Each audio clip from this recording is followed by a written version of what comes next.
Bueno, hola otra vez a todos. Ahora vamos a hablar sobre el dolor abdominal en pediatría. La verdad es que es un tema muy interesante, bastante complejo. Vamos a tratar de simplificarlo. El dolor abdominal es algo muy frecuente, como con motivo de consulta en la guardia. Espero, bueno, saber contarles un poco cómo pensar el paciente con dolor abdominal en pediatría.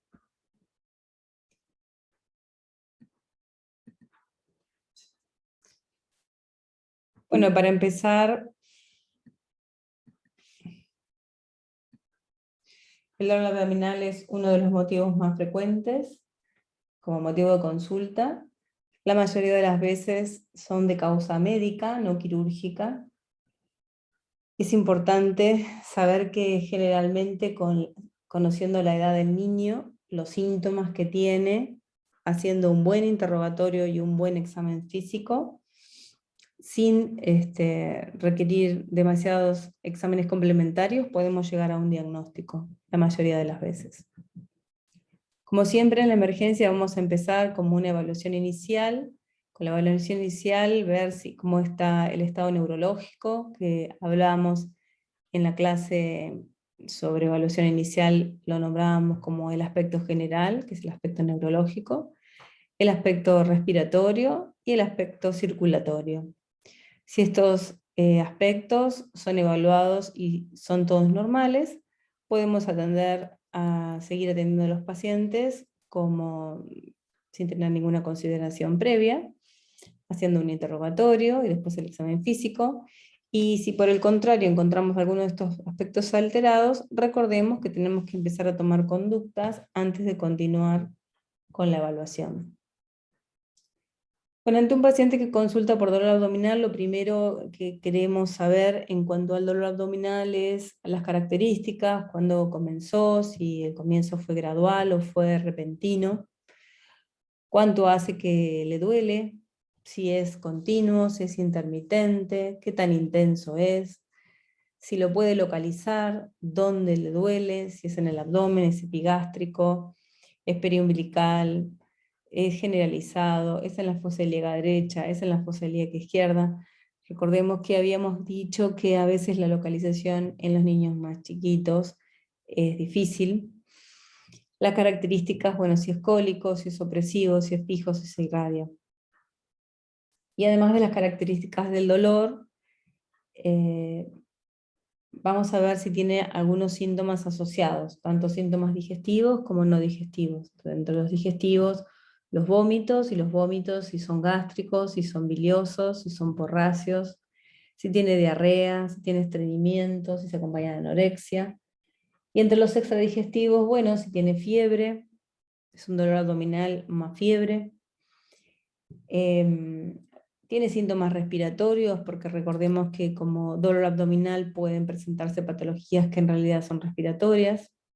Tiene síntomas urinarios, ginecológicos. Vamos a interrogar sobre la menarca, sobre la fecha de última menstruación. También queremos saber si está recibiendo alguna medicación, si le dieron alguna medicación por el dolor abdominal, algún antiespasmódico que nos va a enmascarar a veces el examen físico, si el paciente tiene antecedentes de traumatismos, si tiene alguna enfermedad de base, por ejemplo, si tiene un síndrome nefrótico, para pensar en una periprimaria, si el paciente tiene una leucemia, siempre tener presente la tiflitis, si tiene antecedentes quirúrgicos, cirugías previas, para pensar que el paciente tiene dolor abdominal y vómitos, pensar en bridas. La exploración física debe ser completa siempre y no limitarse solamente al abdomen. Hablamos en la evaluación inicial que si el paciente consulta por dolor abdominal, el abdomen es lo último que vamos a examinar.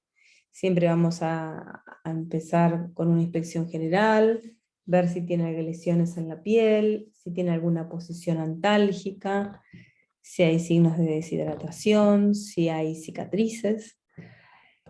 Vamos a incluir las fauces, los oídos, ver si tiene adenopatías cervicales, ocultar los pulmones, el corazón, hacer puño de percusión para evaluar los riñones, examen genital de la región inguinal, por supuesto los signos vitales, y el abdomen, la palpación del abdomen, la inspección, la palpación, la ocultación del abdomen, como último, si el motivo de consulta fue el dolor abdominal y nos da el tiempo, ¿no? La mayoría de los casos, la correcta anamnesis y el examen físico nos va a proporcionar un diagnóstico. En cuanto a los exámenes complementarios, dijimos la edad, la anamnesis y el examen físico, junto con nuestro conocimiento, nos van a decir cuáles son los exámenes complementarios que queremos realizarle a este paciente. En cuanto al laboratorio, por ejemplo, conocer el recuento de glóbulos blancos y el diferencial cuando estamos pensando en una apendicitis es muy importante. No solamente va a tener altos los blancos, a veces no tan altos, pero el diferencial nos ayuda mucho en el caso de las apendicitis. Va a tener muy altos los neutrófilos. También conocer la hemoglobina, el hematocrito, el hepatograma, la amilasa, la lipasa en un traumatismo cerrado de abdomen. O un análisis de orina si estamos pensando que tiene una infección urinaria. O sea, el laboratorio se va a adaptar a nuestro pensamiento médico. Igual las imágenes.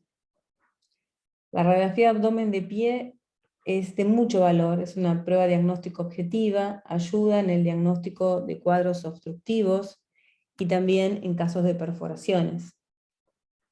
La ecografía, que cada vez tiene más utilidad, sirve para la patología anexial en las niñas, puede confirmarnos una invaginación intestinal, también hacernos diagnósticos de apendicitis. Tenemos que recordar que la ecografía es operador dependiente y su informe no determina conductas si no se correlaciona con la clínica. A veces vemos pacientes con gastroenteritis, con clínica de gastroenteritis, con abdomen de gastroenteritis, y que en el informe de la ecografía informan una invaginación intestinal. Y eso es porque en una gastroenteritis a veces se invagina y se desinvagina en el momento del intestino, y el ecografista ve e informa esa imagen endiana típica de la invaginación en un paciente que tiene una gastroenteritis. Por eso siempre correlacionar. La tomografía es otro estudio por imágenes que es necesaria en contados casos, en pocos casos, para llegar a un diagnóstico. Es el gold estándar en los traumatismos de abdomen. La endoscopía puede estar indicada en casos de hemorragias digestivas, y bueno, después podemos pedir una radiografía de tórax porque estamos pensando en una neumonía. Son diferentes imágenes que podemos pedir a un paciente que consulta por dolor abdominal. En el desarrollo de cada patología vamos a ver qué exámenes complementarios tenemos que solicitar para confirmar o para descartar nuestro diagnóstico presuntivo. Algunas veces el diagnóstico es muy claro y entonces con el motivo de consulta, la anamnesis, el examen físico, tenemos una idea muy clara de lo que tiene el paciente, pero otras veces es necesario y volvemos un poco a la observación. La observación es un punto muy importante, es un momento importante que nos va a permitir que se vaya aclarando el diagnóstico, muchas veces repitiendo el examen físico, y a medida que vayamos recibiendo los resultados de los exámenes complementarios que fuimos pidiendo, vamos a tener más claro el diagnóstico.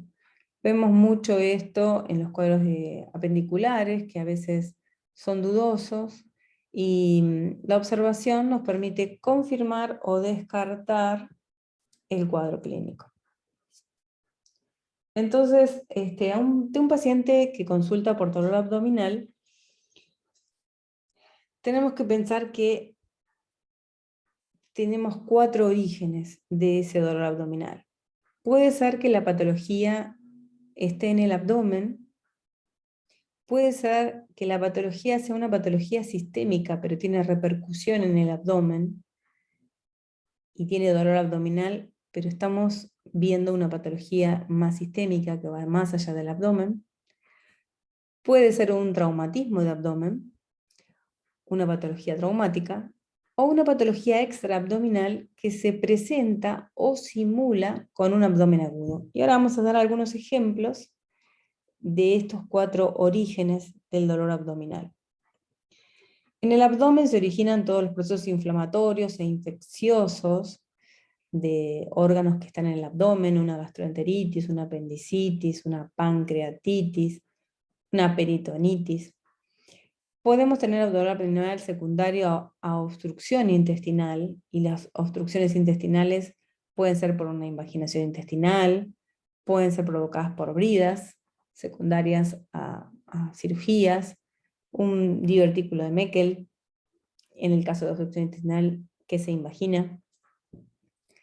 Pueden ser procesos que provocan isquemia intestinal, como el vólvulo. Puede haber dolor abdominal por una perforación de una víscera hueca, por patología anexial, tanto femenina como masculina. Los ovarios generan dolor abdominal, y la torsión de testículo genera dolor testicular, pero muchas veces los niños la refieren como dolor abdominal. Siempre que vamos a examinar a un niño que refiere dolor abdominal, tenemos que revisar los genitales, ¿sí? Bueno, todo lo que provoque ilio también genera dolor abdominal. Por otro lado, tenemos patologías sistémicas que tienen repercusión abdominal, que cursan con dolor abdominal o pueden cursar con dolor abdominal, y ahí podemos considerar la púrpura de Schönlein-Henoch, la cetoacidosis diabética, algunas enfermedades hematológicas, la porfiria, el síndrome urémico hemolítico, que se presenta como una diarrea con sangre. De la patología traumática, bueno, la lesión de víscera hueca, una lesión esplénica o hepática, o sea, de órganos sólidos, la lesión del páncreas, una herida penetrante, que puede dar lesión de víscera hueca, lesión esplénica, lesión pancreática. La lesión por manubrio de bicicleta es muy característica del antecedente de la lesión en la piel, y que puede generar un hematoma en un duodeno o una lesión del páncreas. La lesión por cinturón de seguridad, que puede desencadenar una lesión a nivel de la columna cervical. Y la patología extraabdominal, que se manifiesta como abdomen agudo. Acá tenemos que tener en cuenta la neumonía de base, muchas veces genera dolor abdominal. Es un paciente que tiene fiebre, que tiene vómitos y dolor abdominal. Y el origen de estos 3 síntomas es una neumonía de base. Puede generar dolor abdominal también un neumotórax espontáneo, hipertensivo, el escroto agudo que les contaba. El escroto agudo muchas veces lo refieren como dolor abdominal, así que es imperdonable no revisar el escroto a los pacientes masculinos que consultan por dolor abdominal, porque ahí sí el tiempo nos juega en contra, ¿no? Una pericarditis, la hernia inguinal atascada, ahí también hay que mirar los genitales. Un bebé chiquito que llora, que vomita, nos parece que tiene dolor abdominal, buscar una hernia inguinal atascada. Lesiones de columna, patología urológica, y acá siempre nos hace quedar muy bien el globo vesical en los niños que van al jardín, y en los primeros días de jardín, que no se animan ni a pedirle a la señorita para ir al baño, retienen y hacen un globo vesical que les genera mucho dolor abdominal, y vienen a la consulta en ese contexto de jardín, cuando los revisamos, le palpamos el globo vesical, los mandamos al baño y los curamos, y quedamos como unos genios. Algunas intoxicaciones, saturnismo, la picadura del Actrodectus demactans, contracturas musculares también pueden ser causas de abdomen agudo, ¿sí? de dolor abdominal.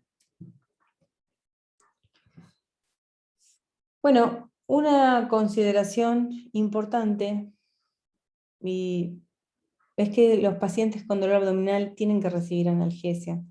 Muchas veces los papás vienen y a veces algunos médicos también. No le di nada porque así lo ves con el dolor, ¿viste? A ver si le sacaba el dolor y no te das cuenta que tiene.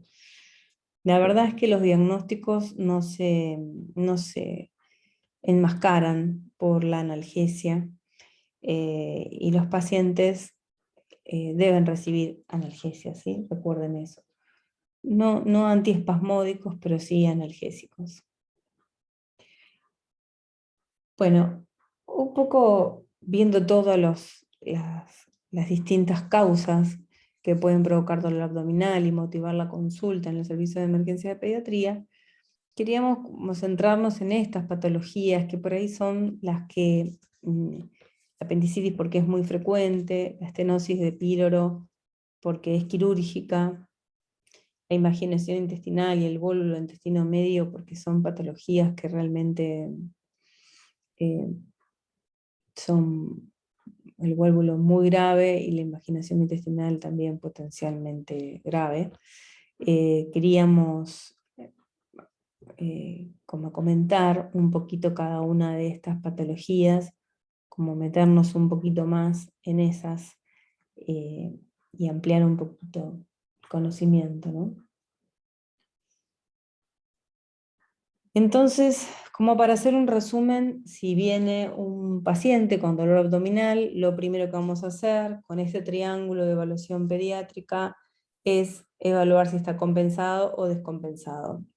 Si está compensado y está febril, le bajamos la fiebre, teniendo en cuenta la edad, los distintos síntomas, si tiene vómitos, los antecedentes, si es un paciente oncológico, si tuvo un traumatismo, si tiene cirugías previas, si tiene signos peritoneales o tiene signos de otras enfermedades que son extraabdominales, vamos a ir pidiéndoles el laboratorio, estudios de imágenes de ser necesarias, vamos a hacer tratamiento médico, evaluar si necesitamos hacer una consulta con el cirujano.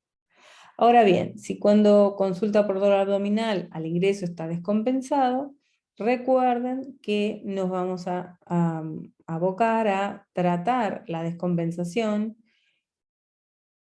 con un correcto control de la vía aérea, colocar accesos venosos, reanimar con líquidos, monitorizar. La descompresión gástrica siempre es algo a tener en cuenta y la consulta con el cirujano. Para empezar, les voy a contar un paciente, para empezar a meternos un poquito en estas patologías que queríamos como remarcar. Este es un niñito que tiene 3 semanas de vida, es un bebé de 3 semanas de vida, que lo traen porque tiene vómitos en los últimos 4 días. El nene se alimenta de pecho exclusivo, y la mamá lo que dice es, mira, vomita solo leche. No tiene antecedentes de vómitos teñidos con sangre, ni vómitos biliosos, no tiene diarrea, no tiene fiebre. Y la mamá le preocupa porque todas las tomas, cada vez que toma el pecho lo vomita. Es un bebé de término, de peso adecuado, que no tuvo complicaciones en el parto, que durante las primeras semanas regurgitaba algo de leche, pero todo dentro de los parámetros normales. Ese es el paciente que tenemos, un paciente de 3 semanas de vida, que lo traen por vómitos, aparentemente gástricos y aparentemente siempre postprandiales. El paciente cuando lo examinamos está irritable, llora, Respira 24 por minuto sin dificultad, o sea, normal. Está un poquito taquicárdico o con la frecuencia cardíaca en el límite superior, 160 por minuto. La fontanela está deprimida, tiene escasa turgencia de la piel, la mucosa oral es seca, lo que nos habla de que está deshidratado. El pañal está seco, diuresis escasa. El abdomen es difícil de palpar porque llora. O sea que tenemos un bebé de 3 semanas que vomita, generalmente postprandial, que los vómitos son gástricos, que nunca fueron biliosos, que llora, está irritable y está deshidratado. Ese es el bebé que tenemos delante. Entonces, cuando un bebé de 3 semanas vomita y llora, uno dice, bueno, ¿tendrá un reflujo gastroesofágico? Bueno, el reflujo gastroesofágico sí se da postprandial. Muchas veces se repite durante el día independientemente de las comidas. Es difícil que lo llegue a deshidratar al bebé. La sobrealimentación es algo que a veces pasa cuando la mamá tiene mucha leche y el bebé es muy glotón y come y se rebalsa. Podría ser el caso de que se rebalse y que vomite postprandial, no es bilioso, pero está deshidratado. Eso llama la atención. Es la intolerancia a la leche de vaca, que tiene algunas características particulares. ¿Qué más nos importa a las 3, 4 semanas? Un pacientito que vomita, que es gástrico y que está deshidratado y que llora y está irritable porque tiene hambre. Es descartar una hipertrofia pilórica, ¿sí? Si estos vómitos que tiene tuvieran otros acompañantes, por ejemplo, con alteración del sensorio, o no sé, uno estaría hablando de otro paciente, ¿no? Este es un paciente que está bien, llora, se prende al pecho y toma, pero después vomita. Un poco de este paciente se los conté para introducirnos en lo que es la hipertrofia pilórica, que es la hipertrofia de la capa muscular que rodea el píloro. Estos pacientes se presentan tal cual, el del ejemplo, con vómitos explosivos que no son biliosos. Esto se da entre la segunda y la sexta semana de vida en los niños de término. No se sabe bien, se desconoce la etiología, pero se postula alteraciones en la inervación de las capas musculares.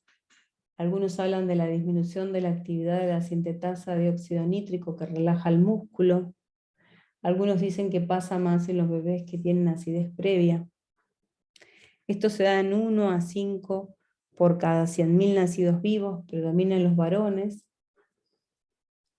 y tiene una edad en que se presenta más frecuentemente, que son entre las 3 y las 5 semanas, pero se pueden presentar hasta las 8 semanas. Tienen los vómitos alimenticios, no biliosos. El paciente tiene hambre, tiene buena actitud alimentaria, se prende fuerte, pero después vomita. El aspecto es variable y depende un poco desde normal hasta si la consulta se demora. En este caso habían pasado 4 días, pueden estar muy deshidratados.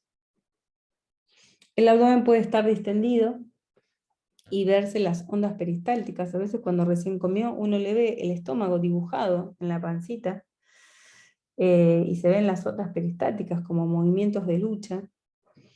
Y se describe una masa en la zona medio del epigastro, el tomar una aceituna, la oliva, pero esto no es fácil de palpar, requiere mucha experiencia y requiere mucho tiempo de evolución del cuadro para que esto se palpe. La verdad es que no es tan fácil de palpar. Sí es más fácil ver la distensión del abdomen. En estos niños es necesario tener un laboratorio con un medio interno, y lo que buscamos es una alcalosis metabólica, hipoclorémica e hipopotasémica secundaria a los vómitos. A veces pueden tener un aumento de la bilirrubina indirecta por insuficiencia de la ingesta calórica total. Entonces, en estos pacientes le vamos a poner una vía, lo vamos a hidratar porque está deshidratado, vamos a expandir en este caso, que tenía la fontanela deprimida, pedir un hemograma y un coagulograma, pensando que el paciente podría ir a quirófano, mirar el cloro, el potasio, el gas, la glucemia, la urea, la creatinina, el hepatograma. Y nos va a confirmar el diagnóstico en los estudios por imágenes. Por un lado, la ecografía abdominal se puede medir el espesor y la longitud del conducto pilórico. Si el espesor muscular es más de 4 milímetros y la longitud es más de 15 milímetros, confirma el diagnóstico de hipertrofia de píloro. Y en la radiografía de abdomen se puede ver una importante dilatación gástrica, ¿sí? También se podría hacer una seriada, el signo de las vías del tren, que la verdad que no la usamos mucho. Lo que hacemos es una ecografía y la radiografía de abdomen de pie. Acá vemos una radiografía de abdomen con una distensión gástrica muy importante y vemos la hipertrofia del píloro ahí, la imagen de abajo. Bueno, podemos hacer diagnósticos diferenciales con reflujo, con sobrealimentación, un poco lo que hablábamos antes. El vólvulo gástrico es otra cosa, es un dolor que choca a los pacientes. Los procesos que también pueden provocar vómitos a esa edad, la infección urinaria, generalmente con fiebre, la insuficiencia suprarrenal congénita también puede provocar vómitos, y en esto vamos a ver una alteración en el laboratorio, pero en estos casos no es un paciente que está sano, conectado, con hambre, con succión vigorosa, que come, termina de comer y vomita todo. Son pacientes, todos estos, bien distintos. Entonces el tratamiento va a ser hidratarlos, ayunarlos, corregir el medio interno si fuera necesario, hacer un electro como parte del prequirúrgico, y el tratamiento es quirúrgico. Bueno, saliendo de la hipertrofia de píloro, vamos a ver a otro paciente, un bebé de 6 meses, 8 meses, que en las últimas 6 horas presentó llanto. Hace 6 horas que llora mucho, la mamá refiere que no se está alimentando bien, tuvo 2 vómitos alimenticios, el dolor es muy intenso, le agarra como una crisis de llanto y después se duerme. Llora y se duerme. Al examen físico tiene una frecuencia respiratoria de 18, una frecuencia cardíaca de 130, está subfebril 37,9, el abdomen es blando entre los cólicos y uno, como pediatra, cuando lo primero que se le ocurre en un bebé de 8 meses, que llora, que vomitó, que tiene una crisis de llanto y después se duerme, como uno piensa estar a consensorio alternante, que se llora y se duerme, con los vómitos, siempre tiene que descartar una invaginación intestinal, que es típica en esta edad. ¿Revisarían algo más? Sí, porque está con vómitos y está, acá lo puse, vómitos y llanto. También podría ser una hernia atascada. Entonces, descartada la hernia atascada, hay que descartar una invaginación intestinal. También podría ser solo una gastroenteritis, por supuesto, pero a mí lo que me preocupa es que esté invaginado. Entonces, la invaginación intestinal es cuando el segmento proximal del intestino se introduce dentro del segmento distal adyacente. Es la segunda causa de obstrucción intestinal en lactantes después de la hernia inguinal atascada. Por eso yo les había puesto el bebé ahí de siempre revisen la región genital para ver si no tiene una hernia inguinal atascada. En el 90% de los casos es ileocólica. Es más frecuente entre los 3 meses y los 2 años de edad. Y hay una diferenciación que hacemos que es tanto desde el punto de vista de la patología en sí y del tratamiento, es que lo dividimos en menores de 2 años, generalmente los menores de 2 años, que es cuando más se da la invaginación intestinal, tienen una invaginación primaria o idiopática, porque no se detecta ninguna cabeza de invaginación, aunque se piensa que la hiperplasia linfática de las placas de Peyer, esa hiperplasia que se generaría después de una infección viral, podrían ser la cabeza de invaginación de estas invaginaciones llamadas primarias o idiopáticas. En cambio, a pesar de que es menos frecuente la invaginación intestinal en mayores de 2 años, es más frecuente que a esa edad tengan una cabeza de invaginación, que puede ser un divertículo de Meckel, que puede ser una duplicación intestinal, un linfoma, un pólipo, un cuerpo extraño. Esta distinción entre invaginación sin cabeza de invaginación, invaginación con cabeza de invaginación, nos va a llevar también a tomar distintas conductas a la hora del diagnóstico y el tratamiento de esta patología. ¿Cómo se presenta la invaginación intestinal?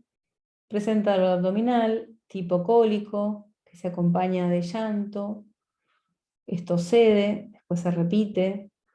A este dolor le siguen vómitos, que al principio son gástricos, pero después son biliosos.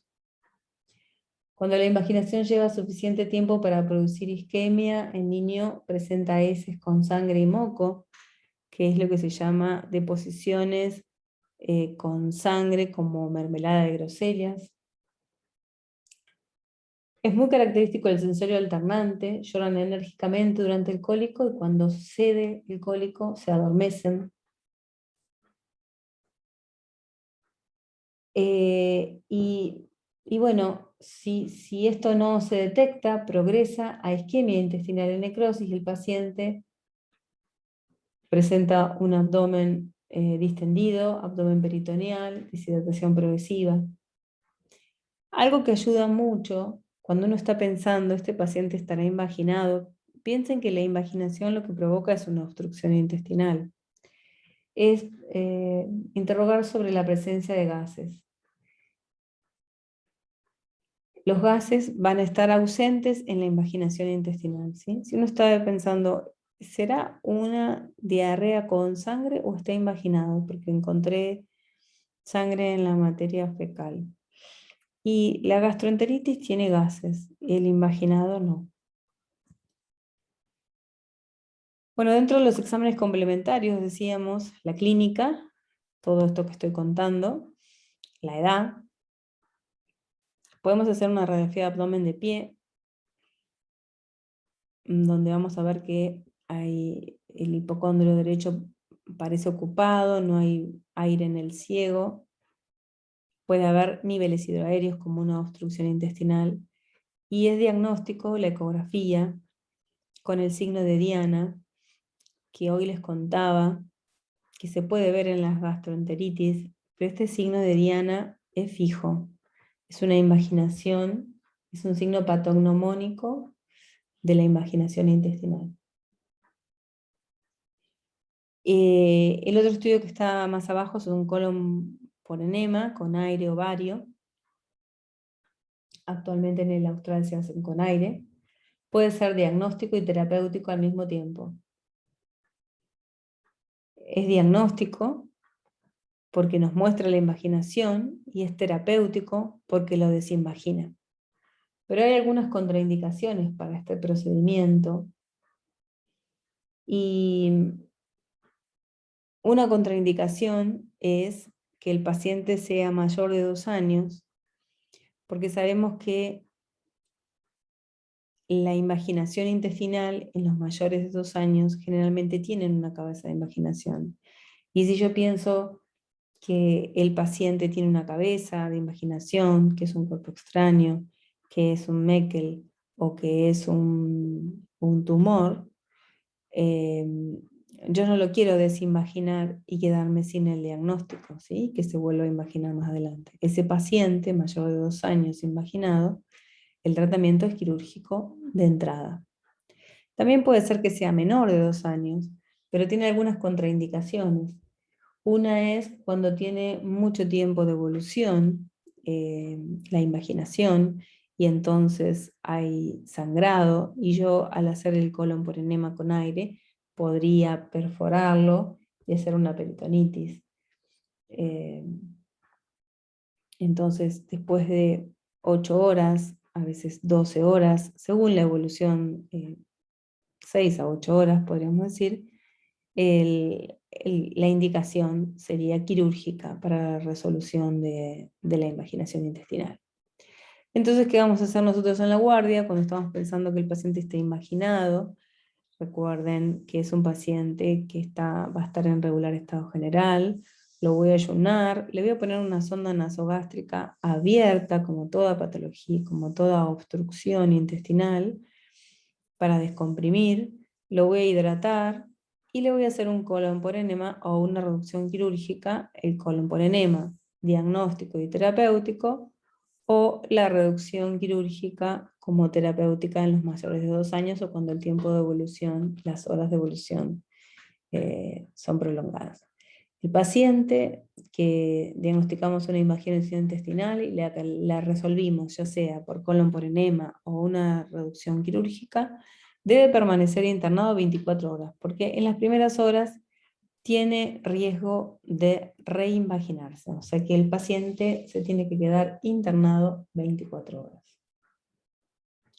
Acá vemos unas imágenes de una imaginación, vemos cómo el cirujano está desimaginando, fíjense que esto está dentro de esto.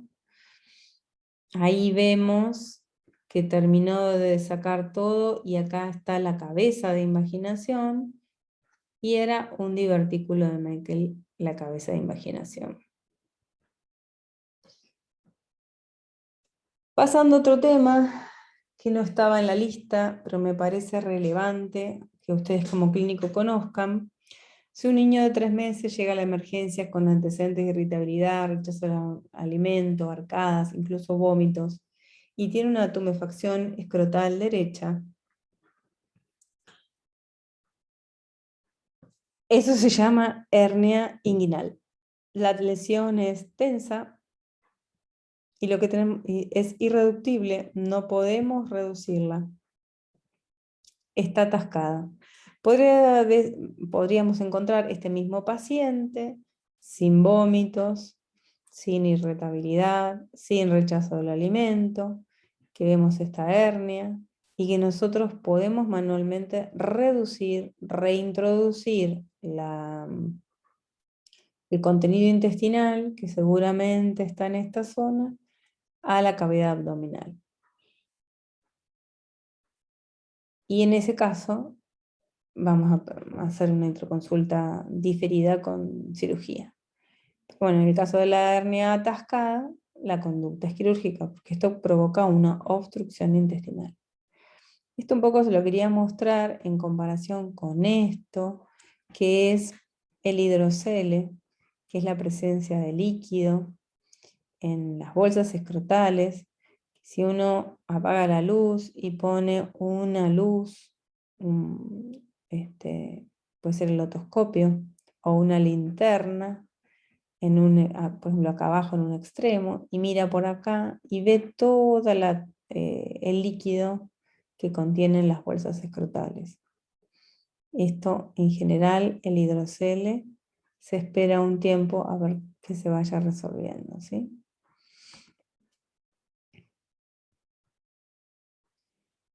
Bueno, otro cuadro que es muy frecuente en la emergencia, que por eso, a pesar de que es algo común, no quería dejar de nombrarlo, es la apendicitis aguda, que se presenta a cualquier edad y su diagnóstico es bastante difícil en los pacientes más pequeños, pero por suerte no es tan común en menores de 2 años. Y de forma clásica comienza con dolor, que lo manifiestan como periumbilical, a eso le sigue la anorexia, no tienen ganas de comer, náuseas, vómitos, el dolor migra a la fosa ilíaca derecha y después aparece fiebre. Esto sería la progresión. Por eso es que uno a veces, cuando interroga a un paciente y nos cuenta que tiene fiebre desde el día anterior y después empieza con el dolor abdominal, uno tiende a pensar que eso no es una apendicitis. Apendicitis primero tiene el dolor umbilical, el dolor abdominal, la anorexia, las náuseas y después aparece la fiebre. La fiebre es posterior. A veces en los chicos es común que falte la anorexia y los chicos comen como tienen ganas de comer hasta un rato antes de la cirugía, tienen hambre, tienen ganas de comer. Y también es frecuente que en las apendicitis haya algunas deposiciones a veces medio desligadas y nos hacen confundir con gastroenteritis. El hecho de, bueno, a veces esas deposiciones desligadas frecuentes, eh, tenemos que prestar atención si no son por irritación peritoneal y en realidad ya no es solo una apendicitis, sino que tiene una peritonitis el paciente. La disuria es un síntoma que, si el apéndice inflamado está sobre la vejiga, se puede presentar como disuria, y si el apéndice es retrocecal, puede ser que el síntoma principal sea el dolor en la región lumbar o en el flanco, que nos confunda.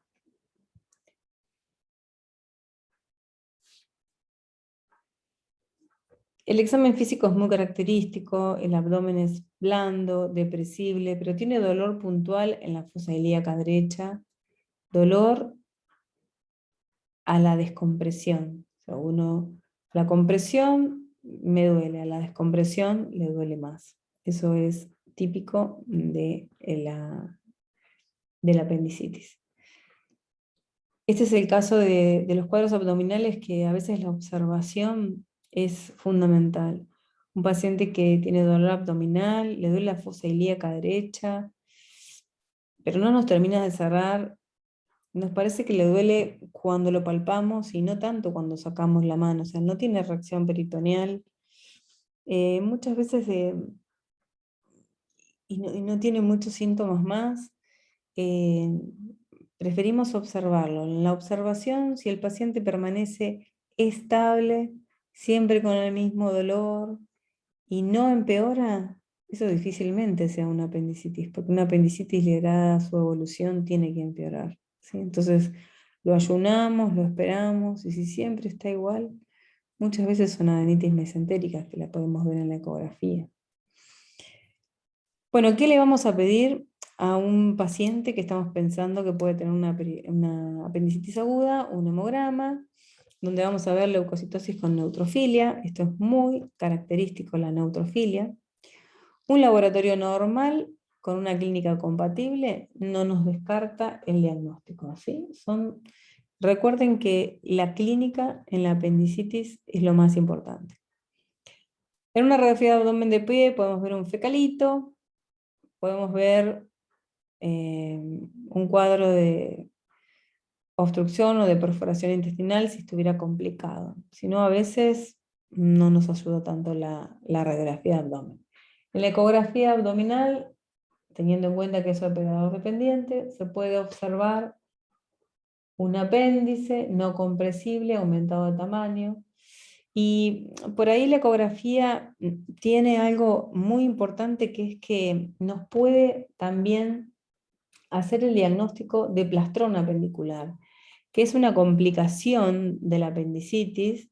A veces esos cuadros que son más solapados, más extendidos en el tiempo, con pacientes estoicos que soportan el dolor, y cuando vienen llevan varios días, y bueno, y llegan a ser el trastorno apendicular, que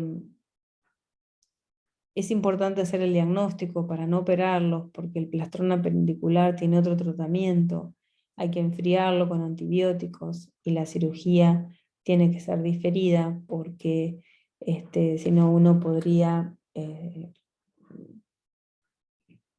como romper el intestino durante la cirugía y tener que hacer alguna una resección, ¿sí? Porque al estar tan inflamado, pegoteado.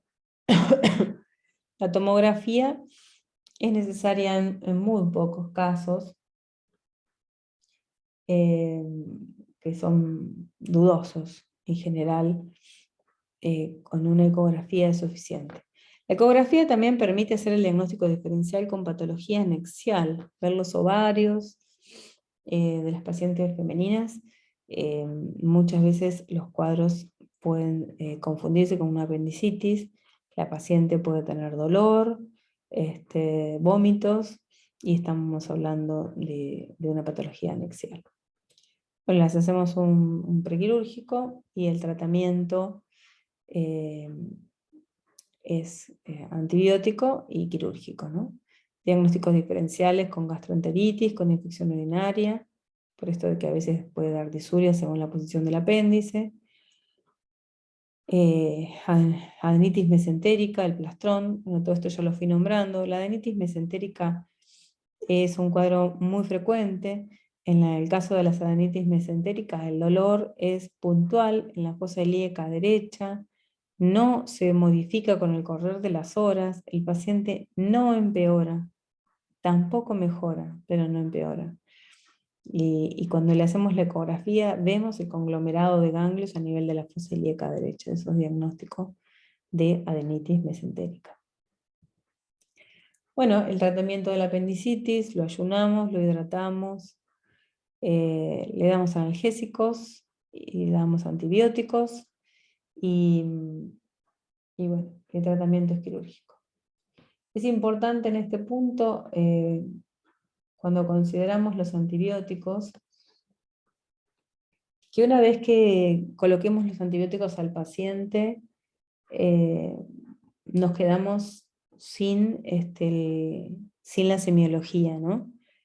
Sin la palpación abdominal se nos modifica completamente. Entonces, si estamos seguros que tiene una apendicitis, por la clínica, por la palpación, por los exámenes complementarios, y lo vamos a intervenir, está perfecto que le pongamos los antibióticos. Si estamos dudando y estamos en periodo de observación, no le pongamos los antibióticos, porque nos va a enmascarar, nos va a dejar de mostrar el dolor en la fosa ilíaca derecha, la reacción peritoneal, y bueno, vamos a estar en un problema. Bueno, para terminar, les voy a mostrar el último caso, que me parece muy interesante que lo vean.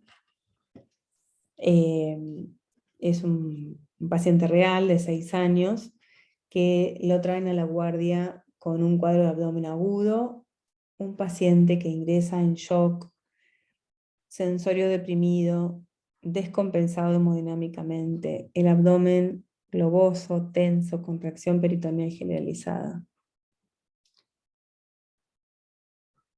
Se le pone una sonda nasogástrica abierta y venía contenido bilioso abundante. Por supuesto, este paciente en shock está descompensado, y este paciente le tenemos que colocar 2 vías, le tenemos que poner oxígeno, le tenemos que poner líquido. Bueno, además de la sonda nasogástrica, este paciente tenía como antecedente un dolor abdominal que había variado en intensidad y había empezado con vómitos biliosos. Pero este cuadro, tenía antecedentes de dolor abdominal, de variada intensidad y vómitos lisos en los últimos años, Pero este cuadro en particular, este cuadro había empezado 3 horas previas. El paciente estaba bien y de repente empezó con dolor abdominal agudo, vómitos biliosos, un dolor muy particular que lo descompensó y lo chocó.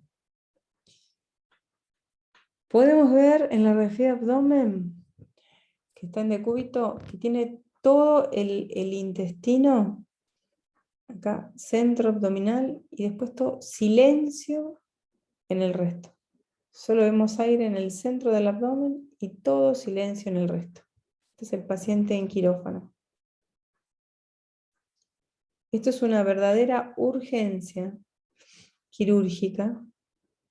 Fíjense el estado de estas asas intestinales que tuvieron que ser resecadas. Ahí muestran el apéndice. Y una anastomosis término-terminal. Tuvieron que resecarle una parte del intestino. Este es un paciente, en este caso no tiene una malrotación, sino que este es un paciente con un vólvulo de intestino medio. Una de las causas de vólvulo es la malrotación intestinal, que es un defecto del proceso normal de rotación y fijación del intestino del medio en el periodo embrionario, donde el ciego queda alto y se forman bandas, las bandas de Lamm, que lo fijan a la pared y pueden provocar obstrucción mecánica del duodeno. Y en este caso, si es así, en los primeros, cuando son lactantes, presentan vómitos. Acá dice, se manifiesta en el primer mes de vida con intolerancia a los alimentos, vómitos biliosos, dolores cólicos, llantos, son estas bandas de Lamm. En los lactantes mayores y los niños también presentan síntomas inespecíficos, los pacientes malrotados, vómitos crónicos, intermitentes, dolores cólicos, estreñimiento, a veces diarrea con sangre, no tan frecuentemente. Pero cuando uno los examina, el examen en el 60% de los casos es normal y puede haber un poco de distensión abdominal. Esta malrotación intestinal se puede complicar con un vólvulo del intestino medio. El intestino no está unido a la pared posterior del abdomen, sino suspendido como un péndulo, y eso facilita que se volvule sobre sí mismo.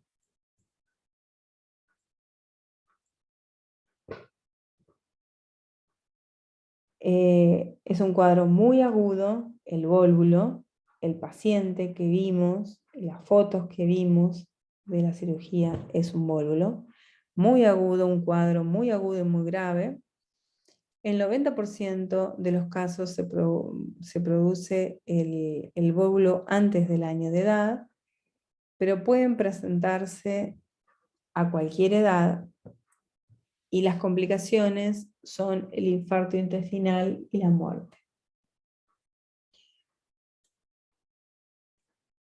Este paciente, por ahí no era un vólvulo, digamos, era un vólvulo intestinal, por ahí no era de una malrotación, porque los chicos más grandes, las causas de vólvulos son bridas posoperatorios, divertículos de Meckel, dólico megacolon por pacientes constipados crónicos, son otras las causas, no solamente la malrotación la que lo lleva al vólvulo, ¿no? Pero un poco lo que quería contarles es que en pediatría podemos ver vólvulos, que es un cuadro que choca al paciente, que corre riesgo de vida. Primero corre riesgo la integridad de su intestino y después riesgo de vida. En la radiografía de abdomen pueden mostrarse imágenes de obstrucción intestinal, distensión gástrica. Si le hacemos un tránsito, va a mostrar la malrotación con el ciego alto. Esto del tránsito es en caso de los pacientes que tienen vómitos en forma crónica, distensión, y los estamos estudiando. Por supuesto, no estamos hablando de nuestro paciente, ¿no? En nuestro paciente con un cuadro agudo y con diagnóstico presuntivo de vólvulo, lo que tenemos que hacer es una laparotomía. Entonces lo que vamos a hacer es la vía aérea, la ventilación, la circulación, la sonda abierta y la cirugía precoz. Queda abierto qué hacemos con un paciente con una malrotación sin válvulo, cirugía programada, le damos pautas. Difícil, ¿no? Sabemos que un mal rotado se puede valvular. Bueno, pero eso quedará para que lo decida un cirujano, no nosotros en la emergencia. Bueno, después de contarles este paciente, vamos a dar por finalizada esta clase de este encuentro que hablamos de dolor abdominal. Espero les haya servido, hayan aprendido. El dolor abdominal, como empecé diciendo, tiene muchas causas. Traté de contarles las que son más graves, las que tienen consecuencias más importantes, más inmediatas. Y bueno, nada, les agradezco la atención y les repito que estamos a su disposición para evacuar dudas y consultas. Muchas gracias.